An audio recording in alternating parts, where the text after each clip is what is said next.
Hello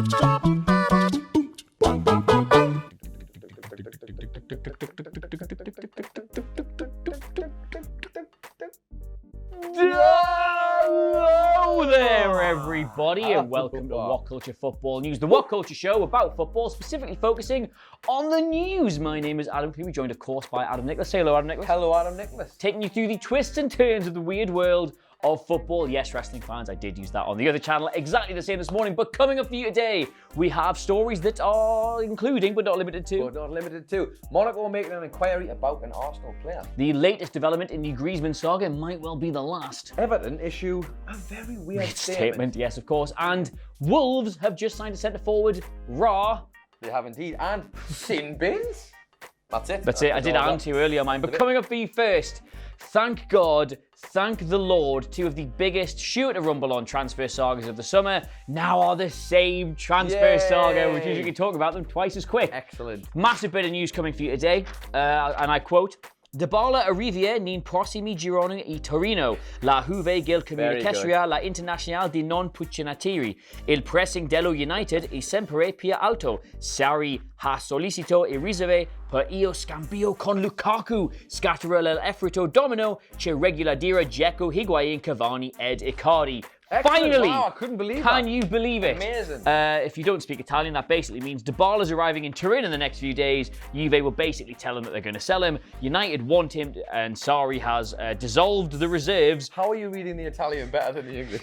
So no, I'm trying to paraphrase the English. Sarri has dissolved the reserves to the exchange of Lukaku. This will trigger the domino effect that will concern Dzeko, Higuain, Cavani and Icardi. Basically, Man United are going to offload Lukaku to Serie A this season. Apparently that's his chosen destination. There was talk about him going to Inter. But Juventus might be stepping in using Dybala as a make-weight. He is another one-to-way striker. And the two could be swapping over, which will, according to the Italian press, trigger a domino effect concerning Dzeko, Higuain, Cavani and Icardi. Precisely how they move around in that, we don't know. But there you go. Is Dybala a good swap for Lukaku for Man United?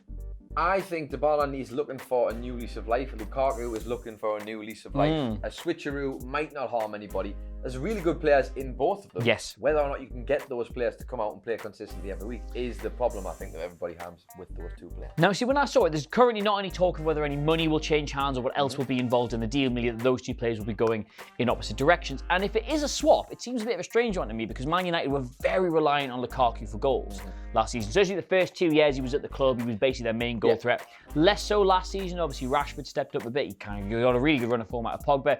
Alexis Sanchez, I think, got 35, maybe 40 goals, or I might have just imagined every single one of those. Dybala doesn't seem like the kind of player who's going to... Oh God, what's he done? What was he on about? Dybala doesn't seem like the kind of player who's going to replace goals for me. He got, and I wrote this down, he only got 10 goals in 42 games last year, down from 26 the year before. Indeed. He's another good player up that end of the field, but maybe not the kind of one they're going to be able to rely on. He's brilliant if he's played with the right players, and if he's in the right headspace, I guess he will be. I feel like Ronaldo going to Juventus kind of disgruntled him a bit and moved him out the pecking order to where he might have wanted to be. Maybe it was reflected on the pitch. One thing I would say is I think Lukaku going to Serie A is the perfect move. It's a pace much more suited to how I feel his style of football works. Dybala might well be a hit. The only thing I would worry about is Dybala is very similar in sort of his style of play to Alexis Sanchez. I know he's not a winger per se, but not lightweight. Both very good on the ball, off the good. striker types. You're missing out. Lukaku's big, strong target man.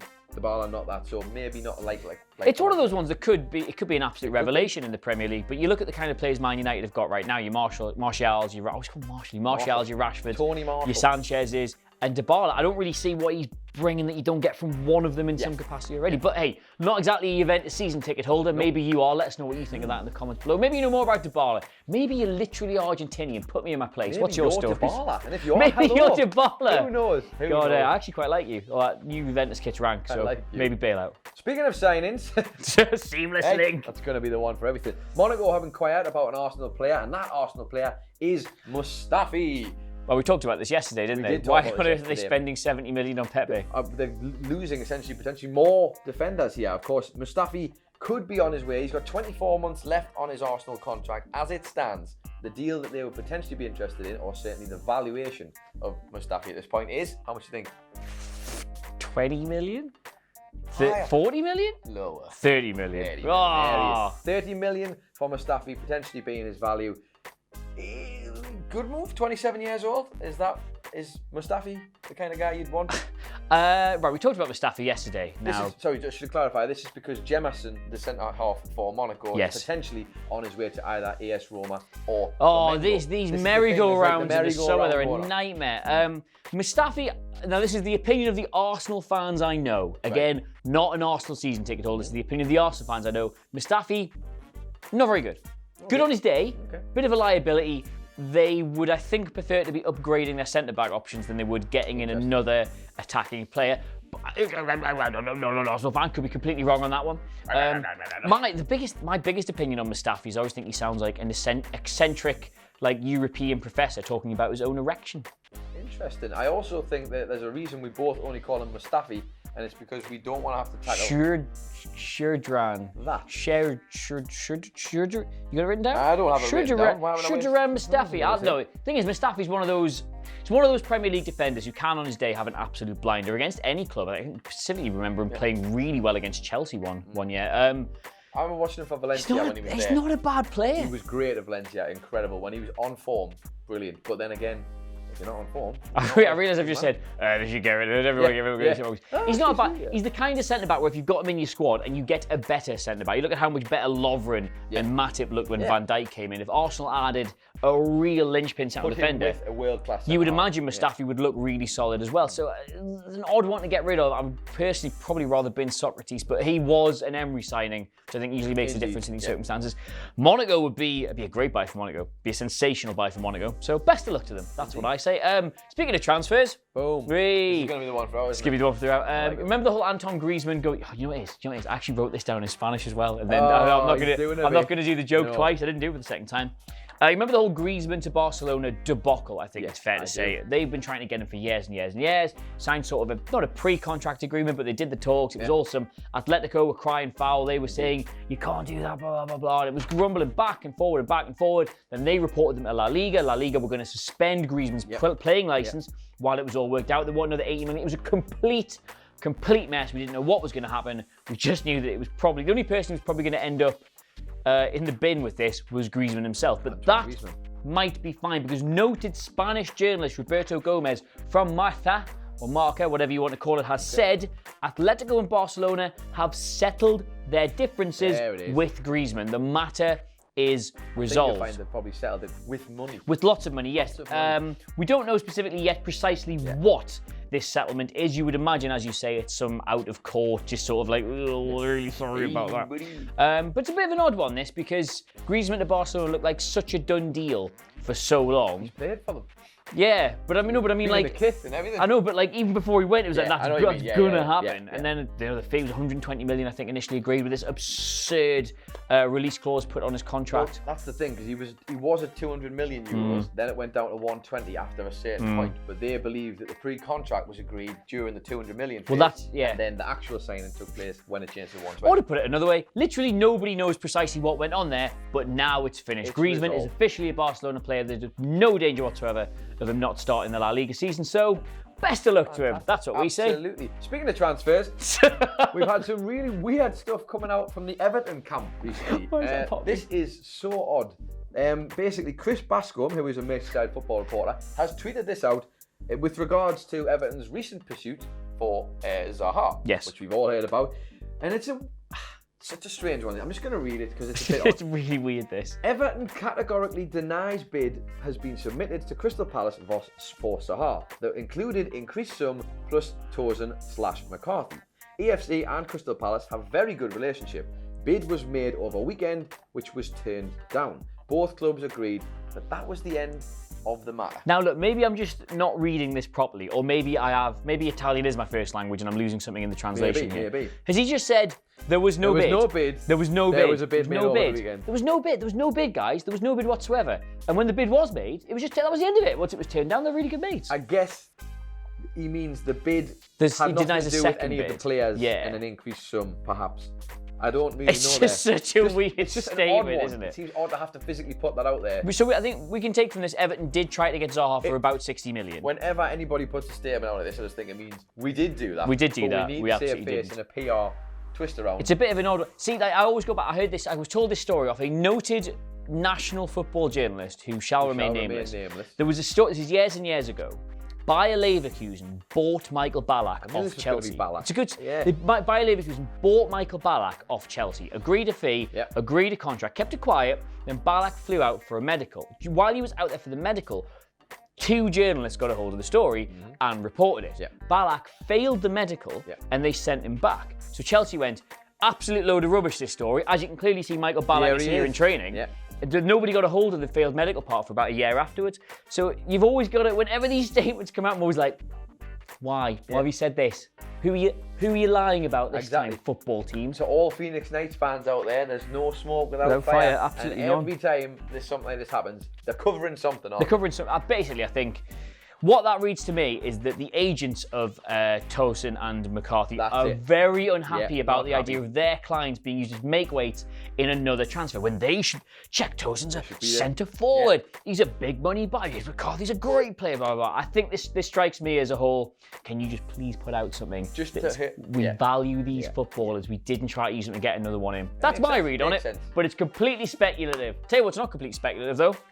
Transfer news. There it is. This is about as close to a done deal as we've been able to report all summer. Interesting. Cutrone, you know him, AC Milan striker. Yeah. Got 1 cap for Italy, I think. Yes. But he's been quite well in Serie A this season. Very young but highly rated. He is on his way to the UK as I live and breathe to go to Wolves for £16 million.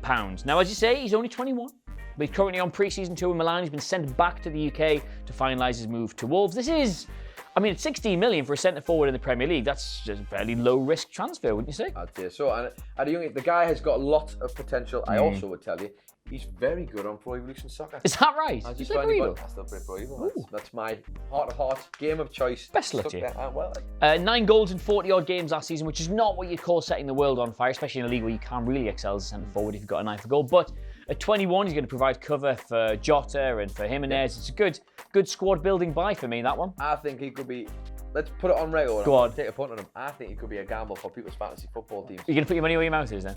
We need to set up the I should actually WhatCulture. probably do the fantasy football league this year. Did you not do it last year? Well, basically, I've done it every year here at WhatCulture. I'll tell you exactly what happens, right? You get all excited about your team. And then Adam Wilborn just somehow gets 60 points every week. So there you go. He did buy himself a trophy. Excellent. There's your official confirmation. We will be doing a WhatCulture Fantasy Football League in the coming days. We'll get that set up. Yep.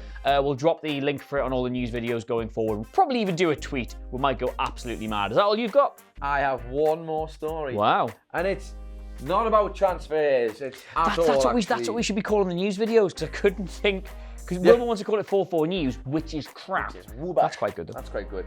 We have got a story here regarding 10-minute sin bins, would you believe? Don't like it. Interesting statement. Already don't like it. As you know, football's a bit of a mad sport at times. Sometimes people get a bit hot-headed. Sometimes people need to just go in the corner and have a little think and then reflect on the afternoon's events. Well, Henry Winter, who's the chief football writer for the Times Sports, has fired out a tweet with some interesting statistics. Hello, Roy. Hello, could you fire out Hello, the tweet, Roy. please? Fire out the tweet. He basically said in his tweet, the FA introduced 10-minute sin bins for descent into adult grassroots football. Shorter sin bins apply across youth football. Pilot phase saw 38% reduction in dissent. 72% of players, 77% of managers, coaches, and 84% of referees said they wanted to continue with sin bins after the trial period. Thanks, I hate it. What percentage of referees was that? 84%. Interesting. Who cares what referees think? The highest percentage, ironically, out of managers, players, and coaches and referees was, of course, the referee. Anybody canvassed fans? Does it not say? No. What do you think of it? I don't know. I don't like it. So that's 0% of fans canvassed think it's a good idea. That's it. There you are. There's your news. First. What a great poll that was. Let us know what you make of it by saying, thanks, I hate it, no more sin bins, please, in the comments below. Is that the answer? Oh, we did the tweet. I have the tweet. Talk to them for a bit while I get the tweet out. Talk to you for a bit, basically. Adam Wilborn. Got it. There we go. We're done. The question comes from Liam M. Drake, to Mr. and Mrs. M. Drake, a son. Liam, he asks, have you ever seen a top club in such a mess in pre-season as Real Madrid? Yes. Newcastle. Newcastle United. Thank you so much for watching. That's been the news. Let us know what you made of it all in the comments below. And of course, don't forget to like, share, and subscribe. Tell all your friends what Culture Football's a thing. Everybody. You've got some, I'm sure. Tell your enemies. Yeah, definitely tell your enemies. enemies. Definitely tell your enemies. Wish us upon them. And don't forget to like, share, and subscribe. Where they get you on Twitter? They can get me at It's Adam Nicholas, and they can get you, I believe, at Adam Cleary, Clery. You can get the whole family at WhatCulture FC. And please submit your questions for the football news, because we do really run out of ones to ask you. We do. We do. Don't get enough of them. Really Please do. submit them. You'll get them on air. Won't that be good? On air. And I'll read out your name. Look at all the air. And do my gimmick at the same time. Wonderful. Thanks for watching. Wave to the people. Bye. Bye-bye.